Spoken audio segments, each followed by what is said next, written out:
You're making progress. Your life is objectively fine, maybe even good. But there's this feeling, like you're running on a treadmill that's slowly speeding up, and everyone else is on solid ground. Why does doing fine feel like falling behind? Let me describe something. You scroll. You see someone younger who's already made it, someone your age who's further along, someone older who's doing what you thought you'd be doing by now. And even though you know comparison is pointless, you still feel it, that quiet ache.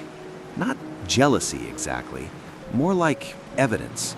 Evidence that you're late to something, that you missed a turn somewhere. Here's the strange part. You can list your wins.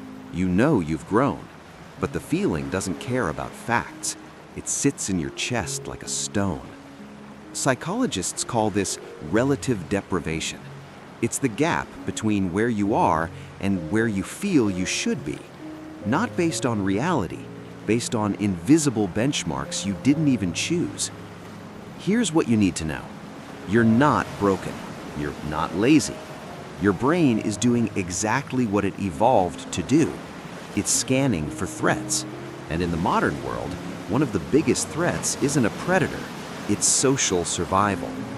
Your ancestors didn't worry about being behind. They worried about being left behind, excluded from the tribe. And your brain still works that way. It tracks where you stand, not in absolute terms, but relative to others. The problem?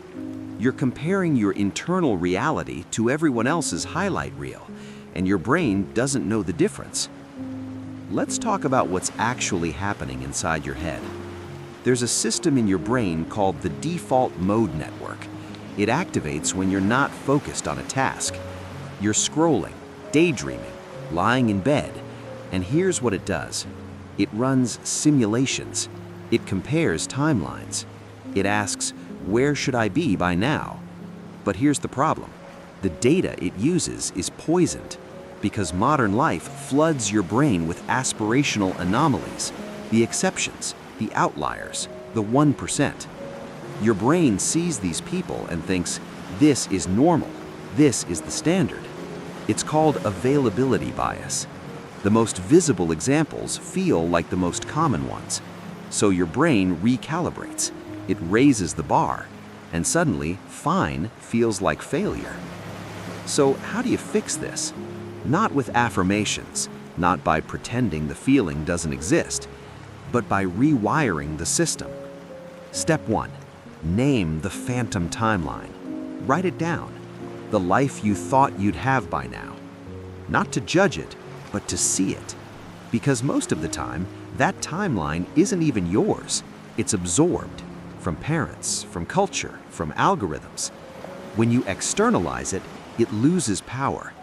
Psychologists call this cognitive diffusion. You separate yourself from the thought. You see it as a story, not the truth. Step 2, audit your inputs. Your brain is a prediction machine.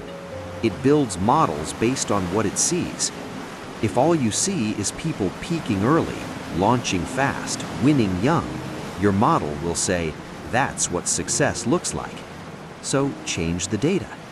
Follow people who share the messy middle, the long, non-linear paths, the ones who started late and still arrived. This isn't about toxic positivity. It's about representative sampling. Give your brain accurate information. Step 3, shift from milestones to momentum. Milestones are fixed points. They're either hit or missed. Momentum is a direction. It doesn't care when you start, only that you're moving. Ask yourself, am I more capable than I was a year ago? Not, am I where I'm supposed to be? This taps into self-determination theory. Humans don't need to be the best. They need to feel competent, autonomous, and growing. When you measure momentum instead of position, you stop racing ghosts. Step 4, redefine on time. There's a concept in developmental psychology called normative timing. It's the culturally agreed upon schedule for life. Graduate at 22, married by 30, established by 35. But here's the thing. Those norms were built for a world that no longer exists. Lifespans are longer. Careers are less linear. Identities are more fluid. The old map doesn't match the terrain. So stop using it. You're not late. The schedule itself is obsolete. Step 5. Practice temporal distancing. Imagine yourself 5 years from now. Looking back at today, what will matter? That you hit some arbitrary milestone at 28 instead of 32? Or that you kept going? That you built something real, even if it took longer? This is called temporal self-continuity. When you zoom out, the panic shrinks. The race disappears. All that's left is the path. Here's the simple model. Your brain is wired to track status.